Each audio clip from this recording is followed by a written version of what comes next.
very low, very loud, very quiet, and it was kind of, it reminded me of because I suppose because you said it's about eclipse, about the sun and things, it's immediately put pictures in my head, but of the sun and the flames kind of like coming out of it, and these explosions that sometimes can be very quiet and suddenly they just explode. That's what kind of came. Well, actually, an original title was going to be Solar Flares, which is quite cool. Yeah. Before I got the eclipse idea. So yeah. Well, it's good. Yeah. It's really good. If anybody wants to have a look at the music, you can just pass it around. On the practical note that I raised in Wigmore Hall 2 weeks ago, I didn't understand one word that the soprano was saying. Privacy, yeah. Not one word. Do we think that matters? It didn't in the context of the piece as a whole. No, it didn't. Yeah, and had we not got the preface explaining what it was about. And as the Wigmore Hall conversation went on about, we talked about program notes, and in that concert there I introduced this and there's a program note for it, and I was more using the voice as a really expressive way of, because if you've got the text with you, you can follow what's going on. Yeah, that didn't worry me too much. But it would be very hard to do that kind of extreme kind of stuff and have sort of words going across anyway. So. Did the text inform the compositional narrative? The actual yeah, content? Definitely. Yeah.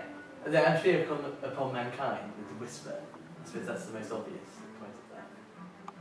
But it's brilliant. That was the first time I worked with the text, and I found it really exciting to be given. I suddenly had this thing giving me ideas about how my music could sound. Is that really the first time you worked? Yeah. Like ever? Ever, yeah. That's amazing. Yeah. There's one choir piece at GCSE, but I never finished it. Right, so you're very much a late comer to text? Yeah. Not even grade 5 theory? It might be something. I'm a very bad speller, so it might have something to do with I don't like text. I'm not. I do now. Yeah. Can you say more about the, you talked about chopping up. Yeah. I mean, can you say more about that and how you felt about the process of setting about tearing it apart? Yeah, because it's fragments in the original book that I found, I didn't feel too bad about taking it apart because it tried to be glued together. So I was trying to make more sense of what they were trying to make sense of it as well. But the actual flow of if you read it on the front page isn't the same as what you read it in my score, as it were. I repeat, emphasise some words, take some syllables out, like this kind of stuff, mainly on the S actually. That was very original. But yeah, I didn't feel too bad about it. But I think if I was given a poem which the rhythm was a very clear rhythm on the page, then there would be, I think, my temptation is still to pull it apart. So I think there would be some interesting questions, collaboratively speaking.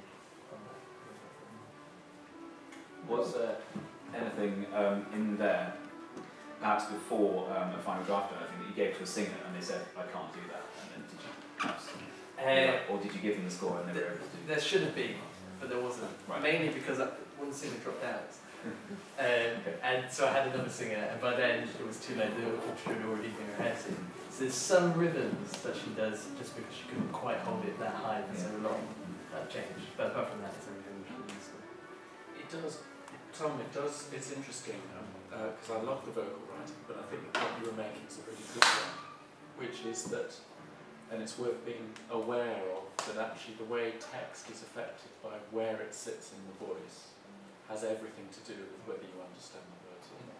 So if you want that very really extreme range, which is clearly part of the world of the piece, most of the text you put up on those high notes you're not going to understand. Yeah, sure.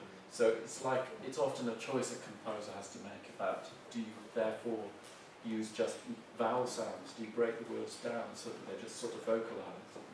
And you know, it's an open question. You can talk to one singer that says, it's the singer's job to make every word audible. And you can talk to another singer who will say, if you make me sing that note on that word, you'll not understand the word. So it's a sort of open question.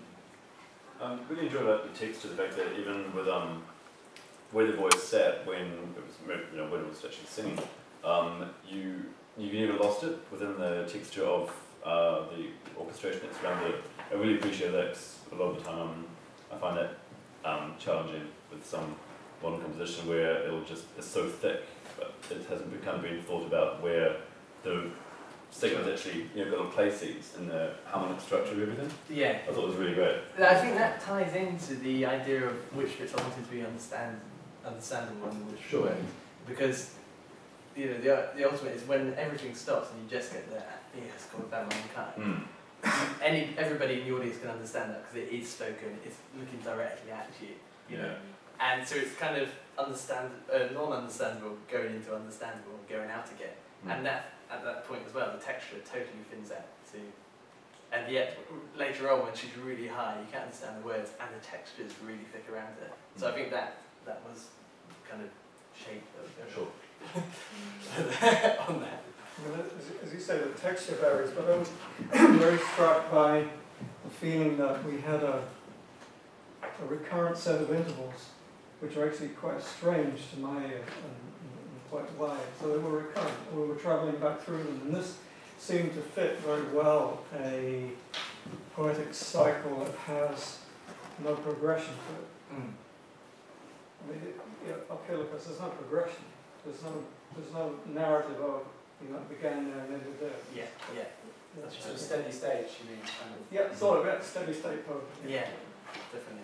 Yeah. I mean, that was because there was other poems about eclipse and stuff which were very, and then this happened, and as this happened, and that. But yeah, I like the idea of it being fragments, and yeah.